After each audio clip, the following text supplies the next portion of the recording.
Hello everyone, I am Bindu Chaudhary. Welcome to my channel point educator. और यहाँ हम बात करते हैं point to point topics for exams. आज साइकोलॉजी में ऐसा ही एक इम्पोर्टेंट टॉपिक लेकर आई हूँ जो एग्जाम्स में बार बार पूछा जाता है, cognitive explanation of gender development. अभी तक आपने देखा है कि डेवलपमेंट के हम अलग अलग एस्पेक्ट्स की थ्योरीज कर रहे हैं, कॉग्निटिव की, सोशल डेवलपमेंट की। अब ये जेंडर डेवलपमेंट है, ये भी कॉग्निटिव में ही आता है कि कॉग्निटिव उनको समझ कैसे विकसित होती है।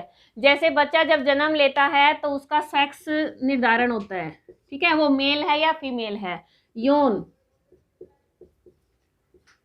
बायोलॉजिकल आयाम है, ये मेल फीमेल होने का जैविक कारक।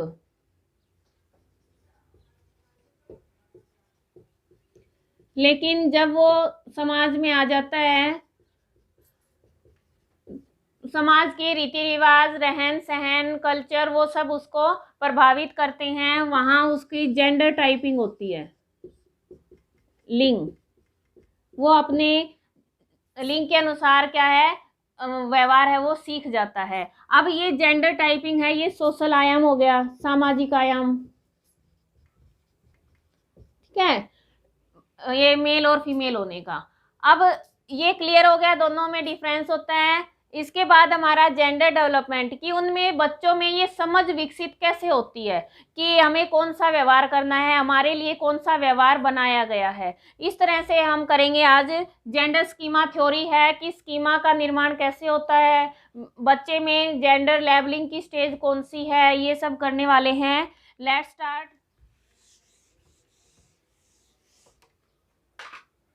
सबसे पहले है कोलबर्ग।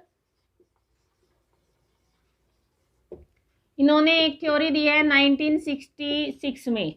उन्होंने बताया कि बच्चे में जो जेंडर डेवलपमेंट है वो 3 स्टेज पे होता है, 2 से 6 ईयर्स तक, ठीक है। 2 से 6 ईयर्स तक 3 स्टेजेस पर उसका डेवलपमेंट होता है। फर्स्ट है हमारा जेंडर लेबलिंग, लिंग संसूचक।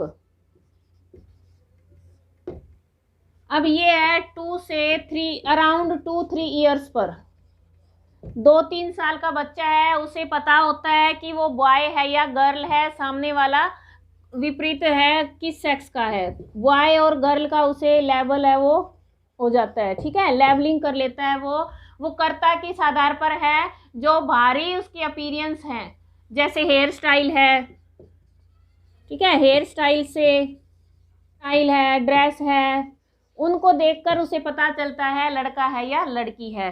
इसमें क्वेश्चन इस तरह से आता है कि बच्चा है वो लंबे बालों वाले लड़के को देखकर कह सकता है कि लड़की है। ये किस स्टेज पर कह सकता है, वो है जेंडर लेबलिंग, ठीक है, क्योंकि उसने सिर्फ उसकी हेयर स्टाइल देखी है। सेकंड है जेंडर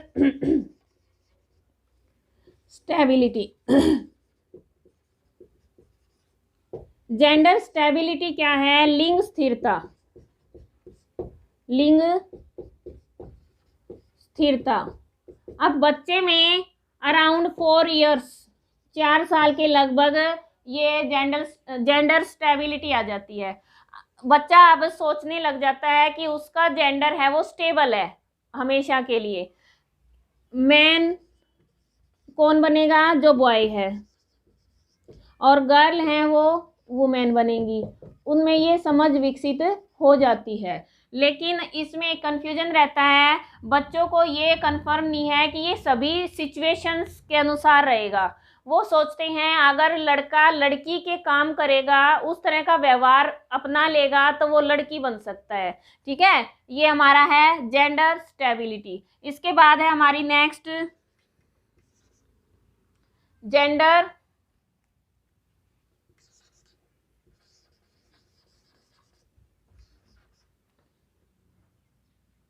कंसिस्टेंसी, लिंग संगतता। अब बच्चे जब 6 ईयर्स के अराउंड आ जाते हैं, 6 साल के लगभग, बच्चे में ये जेंडर कंसिस्टेंसी विकसित हो जाती है। यहाँ पर उसे पता चल जाता है कि उसका जो लिंग है वो भी स्टेबल है, साथ में कोई भी सिचुएशन आ जाए वो वही रहेगा, लड़का लड़की नहीं बन सकता और लड़की लड़का नहीं बन सकता। ये समझ उसको जेंडर कंसिस्टेंसी स्टेज पर आती है 6 इयर्स पर। इस तरह से ये 3 स्टेज बताई हैं और पेपर में कई बार पूछा जाता है कि फर्स्ट स्टेज कौन सी होती है या फिर कंसिस्टेंसी किस उम्र पर आ जाती है। इस तरह से क्वेश्चन आते हैं, इसमें एग्जाम्पल भी आ जाते हैं कि बच्चा बाहर के अपीयरेंस देख के समझ जाए कि भाई वो लड़का है लड़की है। ठीक है, इसके बाद है हमारा, इसके बाद पियाजे का एक कंसेप्ट है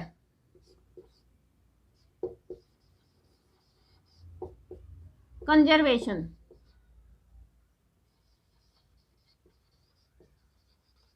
कंजर्वेशन एक कंसेप्ट है कंक्रीट ऑपरेशनल स्टेज में। उन्होंने बताया है कि बच्चा है वो कंजर्वेशन जब विकसित हो जाती है, संरक्षण जब विकसित हो जाता है तो एक विशेषता या गुण पर ध्यान नहीं देता। इस अवस्था में बच्चा सभी विशेषताओं को ध्यान में रखते हुए उसका स्कीमा बनता है। अब यही इसमें कोलबर्ग की थ्योरी में हुआ है। जो कंसिस्टेंसी है, कंसिस्टेंसी की जो स्टेज है उसमें बच्चा है वो सभी विशेषताओं को देखता है। ये क्वेश्चन भी आता है कि पियाजे का जो कंजर्वेशन का नियम है वो कहाँ पर अप्लाई होता है, इसमें कंसिस्टेंसी स्टेज पर होता है। ठीक है, लगभग 6 साल पर बताया इन्होंने और इनकी स्टेज 7 से 12 13 कही जाती है, तो लगभग यही है। लगभग इसीलिए कहा जाता है किसी बच्चे में पहले हो जाता है किसी में बाद में हो जाता है। क्लियर है। इसके बाद हमारी है फ्रायड की थ्योरी। फ्रायड ने भी अपनी थ्योरी में जेंडर के बारे में कुछ कहा है। सिगमंड फ्रायड, इन्होंने कौन सा सिद्धांत दिया है? मनोलैंगिक विकास का सिद्धांत, साइकोसेक्सुअल। अब इन्होंने जो अपनी थर्ड स्टेज बताई है, इसमें इस थ्योरी में उनकी थर्ड स्टेज है फैलिक स्टेज।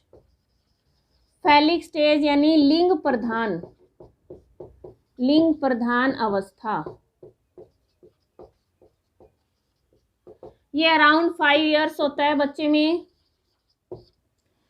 क्या बताया उन्होंने कि बच्चे में जो बॉयज हैं उनमें तो एक मातृ मनोग्रंथि विकसित हो जाती है और उस मनोग्रंथि का कॉम्प्लेक्स का नाम क्या है? ओडिपस। ओडिपस कॉम्प्लेक्स है वो बॉयज में हो जाता है और गर्ल्स में पितृ मनोग्रंथि। इलेक्ट्रा कॉम्प्लेक्स है वो विकसित हो जाता है। इसमें क्या होता है कि जब बच्चे में ओडिपस और इलेक्ट्रा ग्रंथि विकसित हो जाती है तो लड़का है वो तो अपनी माँ के प्रति कामुकता का भाव रखता है और लड़की है वो अपने पिता के प्रति कामुकता का भाव रखती है, यानी उनका आकर्षण है वो विपरीत सेक्स के प्रति हो जाता है। इस तरह से इन्होंने अपनी थ्योरी में बताया है। ये कई बार पेपर में आता है और याद रखने के लिए, अब जैसे गर्ल्स हैं, लड़कियों का नाम आ से ज़्यादातर एंड होता है, इसलिए इलेक्ट्रा आ है, इसको रिलेट करके याद कर सकते हैं। इलेक्ट्रा है वो गर्ल्स का नाम है, उससे मिला जुला शब्द है, और ओडिपस हो गया बॉयज का। क्लियर है। इसके बाद हमारा नेक्स्ट है gender schema theory. Gender schema theory है 1981 में सैंड्रा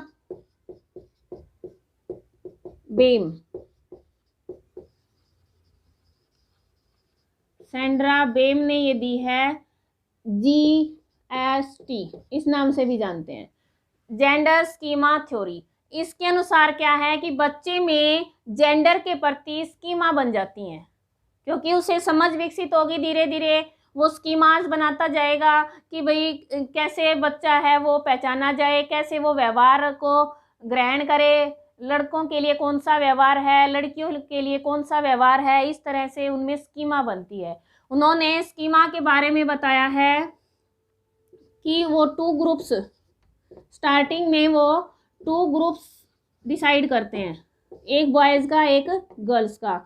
जो उनका सेम सेक्स ग्रुप होता है उसको वो इन ग्रुप में रखते हैं कि वो उस ग्रुप के सदस्य हैं, और जो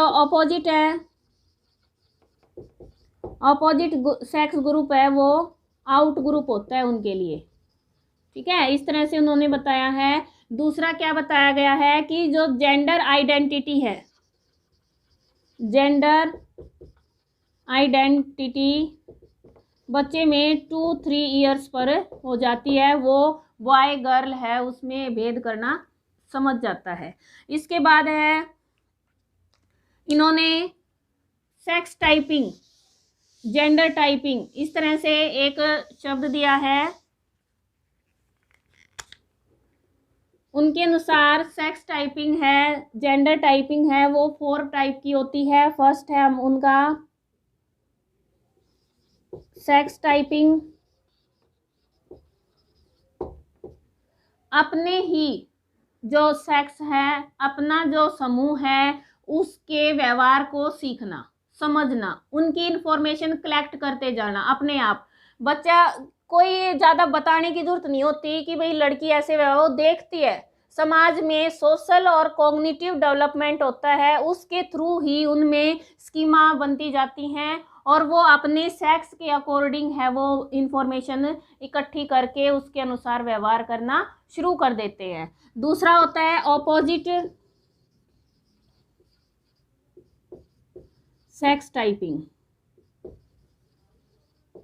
ठीक है, दूसरे विपरीत जो सेक्स है उसके प्रति उनकी जो इंफॉर्मेशन है वो कलेक्ट होती जाती हैं।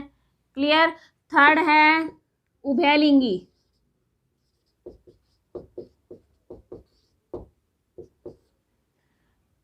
एंड्रोजीनियस। अब क्या होता है उभयलिंगी की दोनों के बारे में इंफॉर्मेशन है वो इकट्ठी हो जाती है। ठीक है, बोथ जेंडर के बारे में इंफॉर्मेशन, बच्चे को दोनों के बारे में इंफॉर्मेशन हो जाती हैं। और फोर्थ होता है अनडिफरेंशिएट, यानी अव्यक्त, उसको क्लियर नहीं होता कि कौन सा बिहेवियर किसका है, कैसे करना है। ये तो है इनकी टाइपिंग। इसके बाद इन्होंने एक वर्ड दिया है जेंडर स्टीरियोटाइप। अब ये क्या है, जो रूढ़िगत धारणाएं हैं उनके बारे में बताया है कि बच्चे हैं वो धारणाएं ग्रहण करते हैं, परंपरा चलती रहती है, इसके अकॉर्डिंग ही बच्चे सेक्स टाइपिंग अपनाते हैं। लेकिन अगर इसमें एक चेंज कर दिया जाए, बच्चे को सेक्सिज्म स्कीमा, उन्होंने ये वर्ड भी दिया है, सेक्सिज्म स्कीमा के द्वारा हम बच्चे में अच्छा विकास कर सकते हैं। कैसे कि बच्चे को दोनों जेंडर के बारे में अलग अलग ना बता के, उनको काम अलग नहीं करना कि भाई लड़का ये करेगा लड़की ये करेगा, और ये काम कहाँ से होगा, पेरेंट्स और जो उसका एनवायरनमेंट, फैमिली है, स्कूल है, ये सभी उसमें हेल्प करेंगे। और बच्चे को अलग अलग जेंडर के प्रति असमान भेदभाव है, जो बायसेस हैं, पक्षपात है, उससे बचना होगा। तभी बच्चे में ये समझ विकसित होगी कि ये जेंडर है ये समाज का ही बनाया हुआ है। ठीक है, कोई भेदभाव नहीं होता। इस तरह से हम बच्चे में स्वस्थ मानसिकता का विकास कर सकते हैं। उम्मीद है आपको समझ आ गया होगा। मैंने ये कंसेप्ट अलग अलग थ्योरीज के द्वारा समझाया है, और मिलते हैं नेक्स्ट वीडियो में नए टॉपिक के साथ। चैनल से जुड़े रहें, नई नई आपकी थ्योरीज लेकर आती हूँ, और घंटी बजाओ, नोटिफिकेशन पाओ। Thanks for watching.